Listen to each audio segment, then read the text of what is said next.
창세기 8장 13절로 19절까지의 말씀. 우리 교회가 주일학교가 어른들과 함께 부모님과 함께 빌릴 때 제일 잘 드리는 교회로 우리 교인들끼리 인정을 했습니다. 그러니까 아이들이 예배를 잘 드릴 수 있도록 잘 여러분들이 예배의 본을 좀 보여주시길 바랍니다. 8장 13절로 19절까지의 말씀 제가 봉독해 드리겠습니다. 601년 첫째 달 곧 그 달 초하룻 날에 땅 위에서 물이 거친지라 노아가 방주 뚜껑을 제치고 본즉 지면에서 물이 거쳤더니 둘째 달 21의 날에 땅이 말랐더라. 하나님이 노아에게 말씀하여 이르시되 너는 내 아내와 내 아들들과 내 며느리들과 함께 방주에서 나오고 너와 함께한 모든 혈육 있는 생물 곧 새와 가축과 땅에 기는 모든 것을 다 이끌어내라. 이것들이 땅에서 생육하고 땅에서 번성하리라 하시매 노아가 그 아들들과 그의 아내와 그 며느리들과 함께 나왔고 땅 위의 동물 곧 모든 짐승과 모든 기는 것과 모든 새도 그 종류대로 방주에서 나왔더라. 아멘. 여러분 설 명절 잘 보내시는지 모르겠습니다.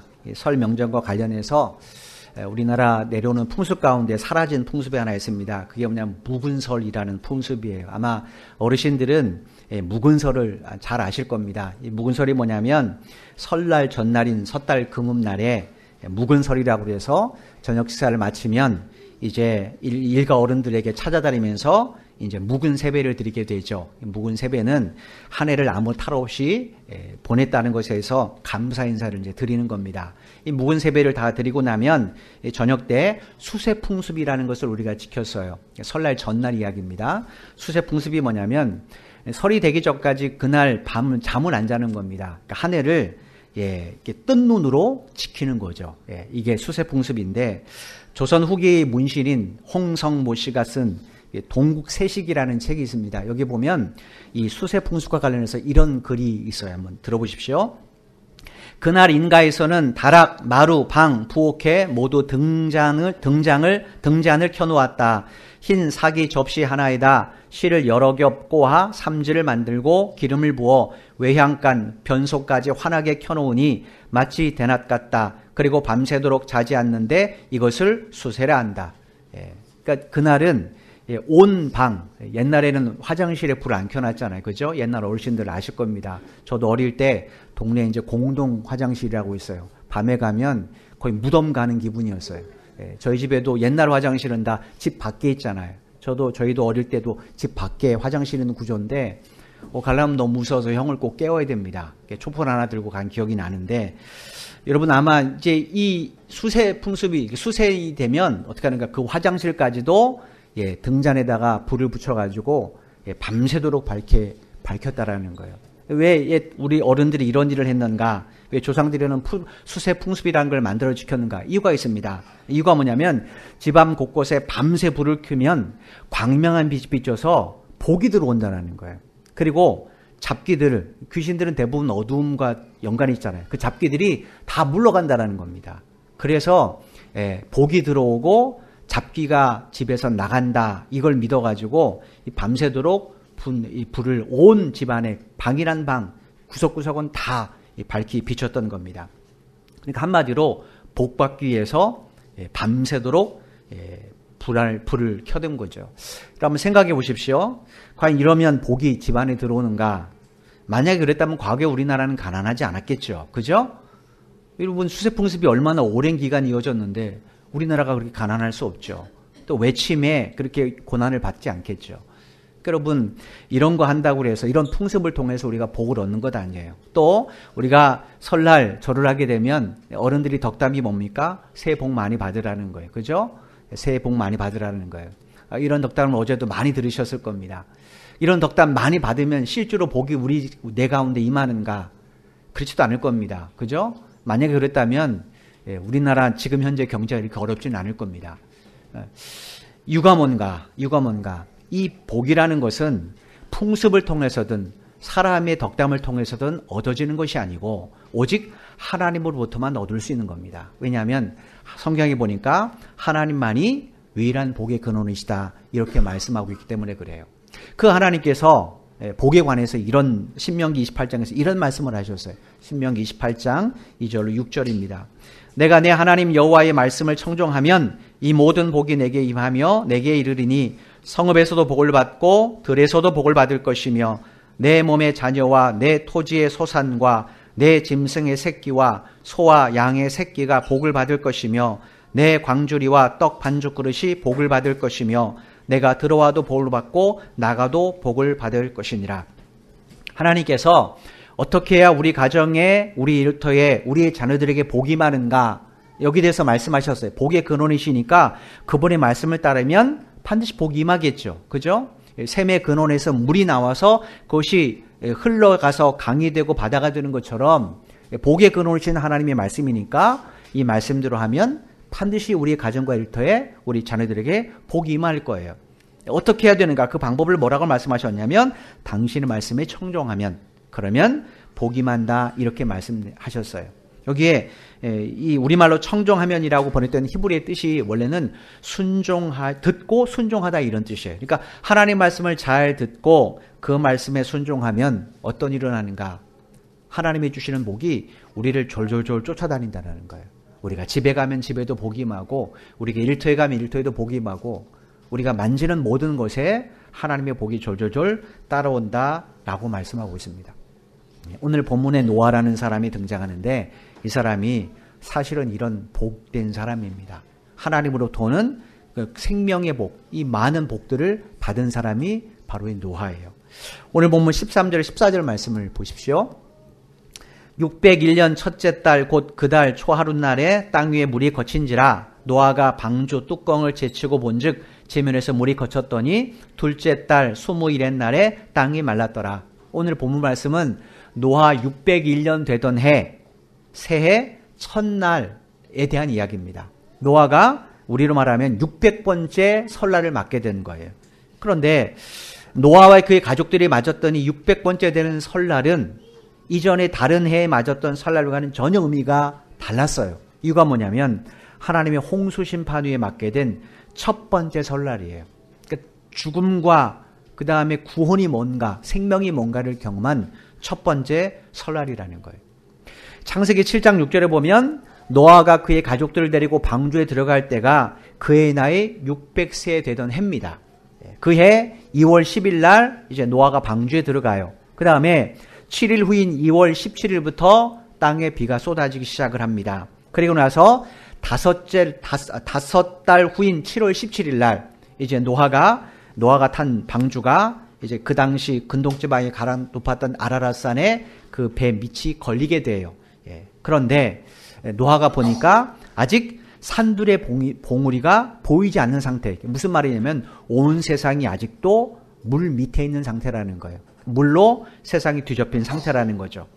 그러니 여러분 노아가 방주에 나올 수 있습니까? 나올 수 없죠. 그래서 그 방주에 그대로 있었습니다. 그리고 나서 74일 후인 10월 1일 날 이제 드디어 산들의 봉우리가 보이기 시작을 해요. 그러니까 물이 감하기 시작했다라는 거예요. 그걸 보고 노아가 40일이 지난 후에 날짜로 보면 그해 11월 10일입니다. 그해 11월 10일 날 이제 방주에는 천장이 그러니까 창문이 위로만 있습니다. 그 창문을 열고 이제 노아가 첫 번째로 까마귀를 내보내게 됩니다. 그러니까 물이 어느 정도 감했는지 여부를 좀 보고 싶은 거예요. 까마귀가 니들 땅이 있다면 분명히 그 흔적이 있을 겁니다. 그래서 보냈는데 문제는 이 까마귀가 돌아오지 않았어요. 돌아오지 않았다는 것은 땅에 그래도 뭔가 발을 디딜 만한 장소가 많다라는 의미일 겁니다. 그래서 노아가 그걸 보고 7일을 기다렸다가 이번에는 비둘기를 방주 밖으로 다시 날려보냈어요. 그랬더니 아침에 내보낸 비둘기가 저녁쯤 돌아왔는데 비둘기의 부리에 뭐가 있었는가? 감람나무 새 잎새가 하나 물려 있었습니다. 그 내용이 창세기 8장에 이렇게 기록이 되어 있어요. 창세기 8장 10절로 11절입니다. 또 7일을 기다려 다시 비둘기를 방주에서 내놓으며 매 저녁 때 비둘기가 그에게로 돌아왔는데 그 입에 감람나무 새 잎사귀가 있는지라 이에 노아가 땅에 물이 줄어든 줄을 알았으며 여기 우리말로 새것이라고 번역된 이 단어의 뜻이 뭐냐면 갓다넨이라는 거예요. 그러니까 비둘기가 물에 둥둥 떠있는 감람나무 잎새를 물고 온 것이 아니고 이제 막 새순이 돋기 시작한 그 잎의 잎사귀를 뜯어서 부리로 뜯어서 이제 물고 온 겁니다. 이게 뭘 의미하겠습니까? 적어도 이 땅이 나무가 다시 자라서 새순이 돋을 만큼의 생명력이 있는 땅으로 바뀌게 되었다라는 거예요. 여러분 그걸 보고 노아가 다시 7일 기다립니다. 그리고 나서 비둘기를 방주 밖으로 다시 내보내요. 이유가 뭐냐면 과연 비둘기가 정착할 만한 그만큼 정도의 물이 빠졌는지를 조금 더 확인하고 싶어서입니다. 여러분 이 노아가 이런 식으로 방주 안에서 무려 1년을 지냅니다. 그러다가 새해 첫날을 이제 맞이하게 된 거예요. 그러니까 오늘 본문 13절 14절 말씀은 그 새해 첫날에 노아가 드디어 뭘 확인하게 됐습니까? 땅에 물이 거친 것을 확인하게 되었어요. 근데 문제는 아직 땅이 질퍽질퍽한 상태입니다. 그런 상태에서는 사람의 건강에 치명적인 문제가 발생할 수밖에 없어요. 그래서 노아가 이제 방주 밖으로 나가지 않고 방주 안에 더 기다리다가 한 달 26일이 지난 2월 27일 날 드디어 땅이 사람이 내려가 살 수 있을 정도로 마른 상태가 된 것을 확인했어요. 그러니까 지금 우리가 보는 이죽지와 똑같은 상황이 된 것을 눈으로 확인했어요. 만약에 여러분이 이때 노아라면 그걸 확인했습니다. 아, 방주 밖이 이제는 나가서 살만하다. 물기가 완전히 가셨으니까. 그럼 여러분 어떻게 하시겠습니까? 거의 대부분 방주 문을 열고 밖으로 나올 거예요. 왜냐? 노아는 가족들과 함께 방주 안에서 1년 동안 짐승과 함께 살았습니다. 그러니까 짐승이 한두 마리가 아니잖아요. 그죠? 수백 마리의 짐승과 살았는데 거기에는 털이 많은 짐승도 있을 것이고 새들도 많았을 거란 말이에요. 그냥 동거만한 건 아닙니다. 식사 때가 되면 각 짐승의 종류대로 먹을거리를 제공해 줘야 되고 배설물을 다 치워야 됩니다. 그 밀폐된 공간에 창문이 위 하나인데 환기를 시킨다고 해봐야 그게 얼마나 환기가 되겠습니까? 온통 몸에 이 뭐 짐승의 털이나 아니면 새의 깃털들이 붙었겠죠. 그 탁한 공기를 마시며 1년을 살았고 그 다음에 계속해서 그 배설물을 치워야 되니까 얼마나 악취가 진동했겠어요. 그런 상태에서 1년을 살았단 말이에요. 그런데 밖을 보니까 이제는 짐승을 내보내도 되고 자기도 나가 살아도 되는 상태예요. 그걸 눈으로 확인했습니다. 누가 그 상태에서 가만히 있겠습니까? 다 밖으로 나가죠. 그런데 이상한 것은 노아 이 가족들은 뭐 했는가? 그걸 확인하고도 방주 밖으로 안 나갔어요. 왜 안 나갔는가? 방주가 좋아서 그런가?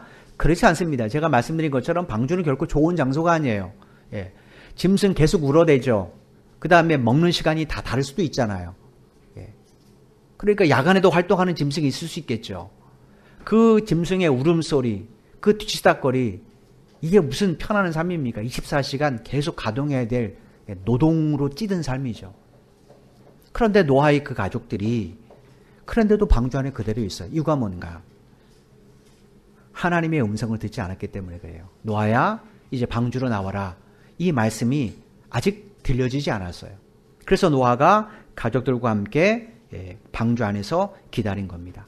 노아가 왜 이런 행동했는가? 그건 하나님의 주권 때문에 그래요. 우리가 주일 오후에 출애굽기 강의하면서 설명드렸잖아요.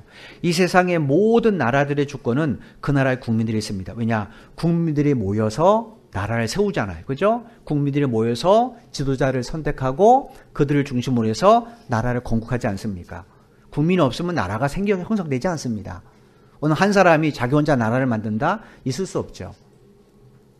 따라서 나라의 건립은 국민으로부터 시작됐기 때문에 주권이 국민에게 있습니다. 그런데 하나님의 나라는 사람들에 의해서 세워진 나라가 아니에요. 하나님이 세우신 나라고 하나님이 나라를 먼저 세우시고 사람을 부르셨어요. 그러니까 하나님의 주권은 사람으로부터 오지 않죠. 누구로부터 옵니까? 하나님으로부터 오죠. 그 나라를 세우신 분에게 오잖아요. 이 세상 나라는 사람이 세웠으니까 사람으로부터 국민으로부터 오지만 하나님 나라는 하나님이 세우고 국민을 모집했기 때문에 그 나라의 주권은 하나님께 있습니다. 그래서 이 세상 모든 나라들은 지도자들이 다 국민의 뜻을 이야기합니다. 심지어 공산주의자까지도 뭐라고 말합니까? 인민의 뜻 이야기하잖아요. 그죠? 그렇다면 그 주권에 관련해서 하나님 나라의 백성은 누구의 뜻대로 살아야 되겠습니까? 당연히 하나님의 뜻이잖아요. 제가 어려운 말 하는 건가요? 어려운 말은 아닌 것 같은데 반응들이 썰렁하시네요. 절대로 어른에게 상식적인 이야기를 하는 겁니다. 그러니까 하나님 나라의 주권은 하나님께 있어요. 그럼 그 백성은 뭐 해야 됩니까? 하나님의 말씀대로 순종해야 될 의무가 따르는 거죠. 주권을 가진 그 나라의 국민에게는 반드시 의무와 권리가 함께 주어지잖아요. 그러니까 노아 입장에서도 하나님의 백성이라는 것을 알았기 때문에 하나님의 주권을 인정하고 하나님의 주권을 신뢰했어요. 이런 노아의 믿음이 헛된 믿음인가? 절대로 헛된 믿음이 않습니다. 노아는 이 주권을 인정한 것 때문에 홍수 심판 가운데도 가족과 함께 살아남을 수 있었던 것이고, 그리고 온 세상이 물론 심판 후에도 이렇게 새해 첫날을 맞게 되는 것이에요. 이 세상을 하나님 누구에게 주신 거예요? 노아와 그의 가족들에게 다 주셨어요. 이거 얼마나 복된 삶입니까? 그죠? 하나님의 세상을 다 다스리도록 노아의 그 가족들을 주셨는데 이게 얼마나 복된 삶이냐고요. 여러분, 이렇게 노아는 복을 받은 사람이에요. 여러분 보십시오. 11절에 보시면 물이 줄어들었어요. 13절에 물이 거쳤습니다. 14절에 물이 완전히 말랐어요. 이때까지 노아는 어디 있었습니까? 방주 안에 있었단 말이에요. 그러니까 방주 밖의 상황에 대해서 노아가 할 수 있는 것은 하나도 없습니다.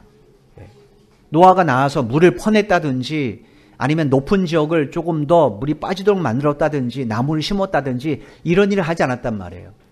물이 줄어들고 물이 감하고 물이 땅이 마른 땅같이 되는 이 모든 상황은 누가 했는가? 노아가 한 것 아닙니다. 하나님이 하셨어요. 누구를 위해서요? 방주 안에 있는 당신의 자녀인 노아를 위해서.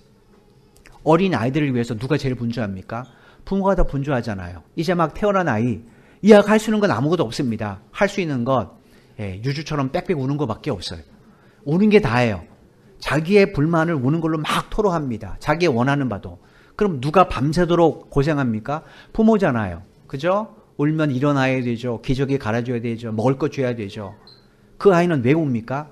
부모를 신뢰하기 때문에 그래요. 내가 울면 내 부모는 내가 부족함, 내 불평거리들, 내 이 힘들고 부족한 것들을 해결해 줄 거라고 믿기 때문에 아이는 우는 거예요. 동일한 겁니다. 노아가 할 수 있는 건 아무것도 없어요. 그냥 하나님의 주권 믿고 신뢰하고 기다린 것뿐이에요. 그런데 그 노아를 위해서 하나님이 방주 밖 세상을 어떻게 했어요? 다 정리해 주셨다라는 거예요. 여러분, 이렇게 하나님은요, 저나 여러분을 위해서 우리의 삶 가운데 치밀하게 역사하신 분이에요. 그러니까 우리가 할 수 있는 일은 뭡니까? 하나님 말씀에 순종하고 그 말씀을 듣고 따라 행하는 거예요. 그러면 노아의 삶 전체가 복이 되는 것처럼 하나님이 우리의 삶 전체도 복되도록 가꿔주신다는 거예요. 마태복음 6장에 보면 예수님이 이런 말씀을 하십니다. 마태복음 6장 31절로 34절입니다. 우리 주일학생들만 한번 큰 소리로 한번 함께 합독해 보겠습니다. 시작. 그러므로 염려하여 이르기를 무엇을 먹을까, 무엇을 마실까, 무엇을 입을까 하지 말라. 이는 다 이방인들이 구하는 것이라. 너희 하늘 아버지께서 이 모든 것이 너에게 있어야 할 줄을 아시느니라. 그런즉 너희는 먼저 그의 나라와 그의 의를 구하라. 그리하면 이 모든 것을 너희에게 더하시리라. 그러므로 내일 일을 위하여 염려하지 말라. 내일 일은 내일이 염려할 것이요 한날의 괴로움은 그날로 족하니라. 아멘. 예수님께서 우리에게 뭐라고 말씀하셨는가? 하나님의 나라와 의를 먼저 구하면 나머지는 누가 책임져 주신다고요? 우리를 당신의 자녀로 부르신 하나님께서 책임져 주신다라는 거예요. 노아가 이런 하나님의 신실함을 믿었던 거예요. 그래서 자기의 모든 삶을 다 뭐에 맡겨요? 하나님의 말씀에 맡기는 거예요. 하나님이 말씀하지 않으면 나는 안 움직이겠다라는 거예요. 그랬더니 누가 책임져 줬어요? 하나님이 책임져 줬어요. 노아는 이걸 믿었기 때문에 자기의 전 인생, 자기의 전 재산을 바쳐서 무려 120년 동안 방주를 지은 겁니다. 만약에 노아가 그 하나님 믿지 못했다면 그는 절대로 긴 세월 동안 방주를 못 지었을 거예요. 왜냐? 여러분 생각해 보십시오. 하나님께서 노아에게 하신 말씀들, 노아에게 하신 명령들은 노아 입장에서는 별로 순종하기 쉬운 문제는 아니에요. 그런데도 노아는 그 말씀에 순종을 했어요. 그랬더니 노아가 믿는 대로 하나님께서 노아에게 말씀을 하셨어요. 노아야, 이제 방주 안으로 들어가라. 들어갔어요. 그랬더니 비가 쏟아지기 시작을 해요. 노아야, 이제 방주에서 나와라. 순종했어요. 그랬더니 그 땅은 노아가 살만한 땅이 됐어요. 가장 살기 적합한 환경이 되었다라는 거예요. 노아는 그만큼 하나님 앞에 자기 인생을 다 맡겼던 겁니다. 여러분 얼마나 하나님을 신뢰하시는지요? 여러분의 자녀가 여러분을 신뢰하는 만큼 여러분도 하나님을 신뢰하시는지요? 한번 곰곰이 생각해 보십시오. 지금도 하나님은 당신을 신뢰하는 자녀들을 위하여 일하고 계시는 분이에요. 15절로 19절 말씀 보십시오. 하나님이 노아에게 말씀하여 이르시되 너는 내 아내와 내 아들들과 내 며느리들과 함께 방주에서 나오고 너와 함께 한 모든 혈육 있는 생물 곧 새와 가축과 땅에 기는 모든 것을 다 이끌어내라. 이것들이 땅에서 생육하고 땅에서 번성하리라 하시매 노아가 그 아들들과 그의 아내와 그 며느리들과 함께 나왔고 땅 위의 동물 곧 모든 짐승과 모든 기는 것과 모든 새도 그 종류대로 방주에서 나왔더라. 노아는 방주 안에서 하나님 언제 나가요? 언제 나가면 돼요? 라고 묻지 않았습니다. 그러나 하나님의 주권을 신뢰하고 맡긴 것뿐이에요. 그랬더니 하나님께서 때가 되면 노아에게 말씀하세요. 야 노아야 가족들 데리고 방주에서 나와라 이렇게 말씀하셨어요. 여러분 15절에서 하나님이 노아에게 이르시되라는 이 문장을 한번 보십시오. 이 문장이 노아의 입장에서는 어떤 말입니까? 그가 기다리고 기다리던 말씀이잖아요. 그죠? 노아가 뭘 기다렸겠어요? 방주 밖으로 나가는 거예요. 그가 기다리던 말씀이 그에게 임했어요. 그랬더니 그 말씀이 노아의 인생의 길잡이가 되어주신 겁니다. 언제 나가야 될지 길잡이가 되어주시는 거예요. 여러분 많은 사람들이 성경은 있습니다. 그런데 모든 사람들에게 하나님 말씀이 성경의 길잡이가 되는 것 아니에요. 이거 뭘까요? 하나님 말씀에 자기의 삶을 전적으로 맡기지 않기 때문에 그래요. 이거는 내가 보기에 아니야. 이거는 잘못돼서. 세상이 어떤 세상인데 내가 말씀을 내 나름대로 분석하고 내 나름대로 받을 것, 또 수용하지 않을 것 내 스스로 결정을 해요. 그럼 이 말씀의 주인이 누가 되는 겁니까? 내가 되는 거죠. 하나님 말씀의 주인은 하나님이시잖아요. 근데 내가 주인이 되면 안 되잖아요. 그건 내가 하나님 자리에 올라가는 거예요. 여러분 하나님 말씀에 자기의 삶을 의탁한다는 게 도대체 무슨 의미인가? 자기 계산, 자기 판단, 자기 뜻 이걸 접어들고 하나님의 말씀대로 사는 걸 말합니다. 그런 사람들에게 성경은 실제로 살아있는 하나님의 말씀이 되고 그 인생을 바르게 이끌어가는 인생의 길잡이가 되어주는 겁니다. 그러므로 우리가 성경을 읽을 때만은 먼저 내 생각, 내 판단, 내 어떤 계산들 이걸 다 접고 하나님 말씀을 따르기 위해서 읽어야 됩니다. 그럴 때만이 하나님 말씀이 내 속에서 역사하신 하나님의 능력이 될 수 있어요. 노아가 이렇게 하나님 말씀을 자기 삶의 가장 우선순위에 두었던 거예요. 그런 노아의 삶을 하나님 뭐라고 평가하셨는가? 창세기 6장 9절에 이렇게 칭찬을 해주세요. 창세기 6장 9절입니다. 이것이 노아의 족본이라 노아는 의인이요 당대 완전한 자라 그는 하나님과 동행하였으며 하나님께서 노아를 가리켜 뭐라고 말씀하시는 거예요? 당대 완전한 자라는 거예요. 완전하다. 우리 의미로 보면 우리말 어감으로 보면 정말로 실수하는 것 없고 그 다음에 잘못된 것 없다 이런 의미지만 원래 히브리어는 그 뜻이 아닙니다. 뜻이 뭐냐면 마치다, 완성하다 여기서 나온 말이에요. 무슨 이야기입니까? 노아는 당대에 하나님께서 무엇을 말씀하셔도 그 말씀을 자기의 삶으로 완수했다라는 거예요. 하나님이 이런 노아가 진짜인지 아닌지를 가르쳐주기 위해서 보여준 게 뭐냐면 방주주의란 이야기예요. 여러분 성경 보시면 창세기 6장 9절에 이 말씀 후에 하나님 노아에게 오셔서 방주주의라고 말씀하시잖아요. 그죠? 노아가 정말로 하나님 말씀을 삶으로 완성하는 자인지 아닌지를 방주를 통해 하나님이 우리에게 보여주시는 사건입니다.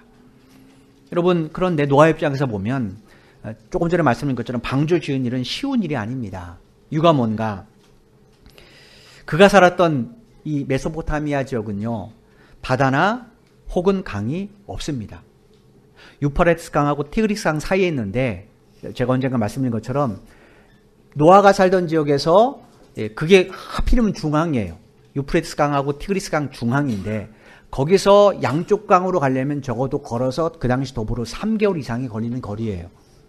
여러분 세상에 보죠. 어떤 사람이 미쳤다고 바다 한번 구경하겠다고 생업 다 포기하고 3개월 갔다가 바다 구경하고 다시 3개월 걸어오겠습니까? 그럼 1년을 먹고 놀아야 되는데 쉬운 일이 아니잖아요.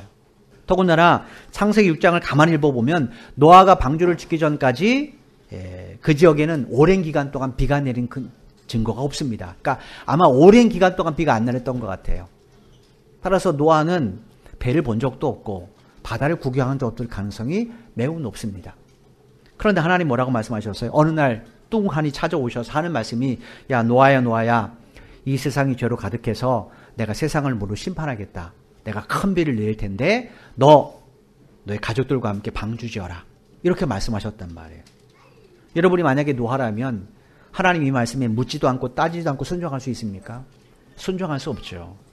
더 기가 막힌 것. 하나님이 어디에 방주 지라고 했는가? 산 위입니다. 산 위. 물론 산 꼭대기는 아니지만 산 중간 정도에 거기다 방주를 지으라고 말씀하십니다. 그것도 노아와 그의 7 식구들만 겨우 탈 만한 배가 아닙니다. 하나님 말씀하신 이 방주는 축구장 면적의 1.5배에 달하는 규모예요. 창세기 6장 15절입니다. 내가 만들 방주는 이러하니 그 길이는 300규빗, 너비는 50규빗, 높이는 30규빗이라. 한 규빗은 약 45.6cm 정도 되는 그런 길이에요. 그러니까 이거 계산해 보면 방주 크기가 어땠는가? 길이가 136.8m예요.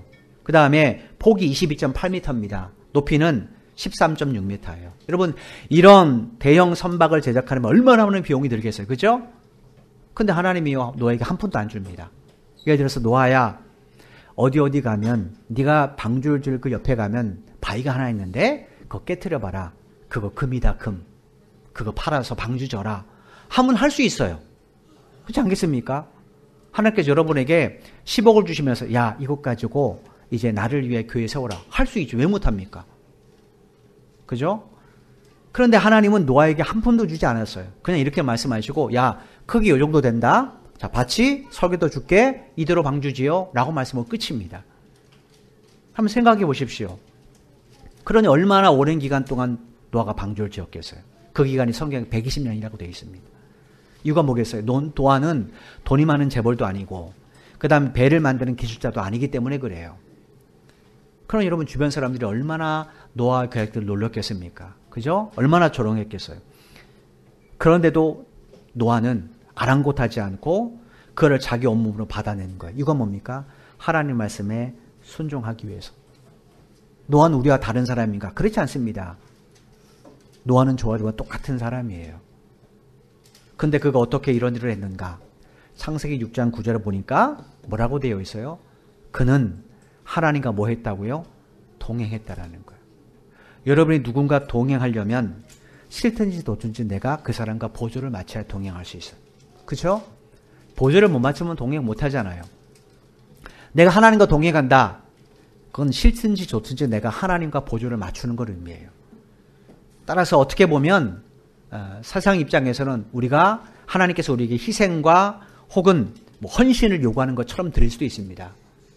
그런데 그렇지 않습니다. 여러분 어린아이하고 아버지하고 동행한 걸 생각해 보십시오. 어린아이가 아버지와 동행한다. 이게 무슨 의미입니까? 완벽한 보호입니다. 그 아이를 누가 책임지겠다라는 거예요? 당연히 아버지가 책임지는 거죠. 어린아이 입장에서는 아버지와 동행하는 게 가랑이 찢어집니다. 그죠? 이제 막 걷기 시작하는 아이가 엄마 아빠 발걸음을 어떻게 맞춥니까? 그러니까 아이 입장에서는 힘들어요. 근데 사실은 가만히 보면 누가 보조를 맞춥니까? 사실은 부모예요.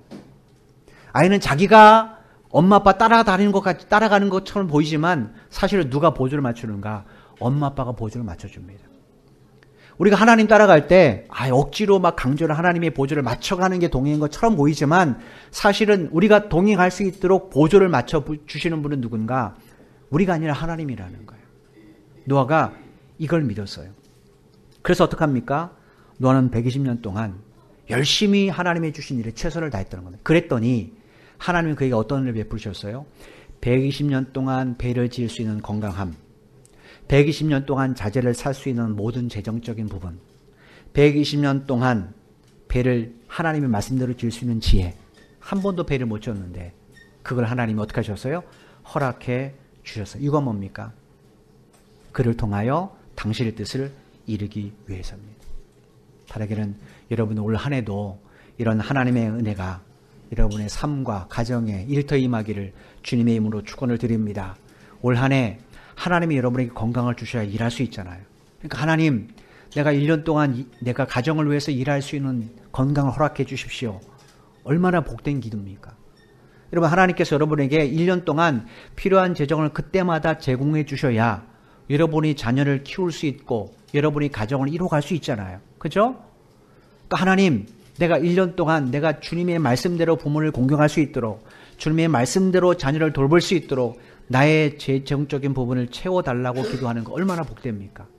또 우리가 살면서 얼마나 많은 일들을 경험해요. 근데 그때마다 하나님이 지혜를 주셔서 그 문제를 지혜롭게 해결해 나간다면 우리 삶은 형통하겠습니까?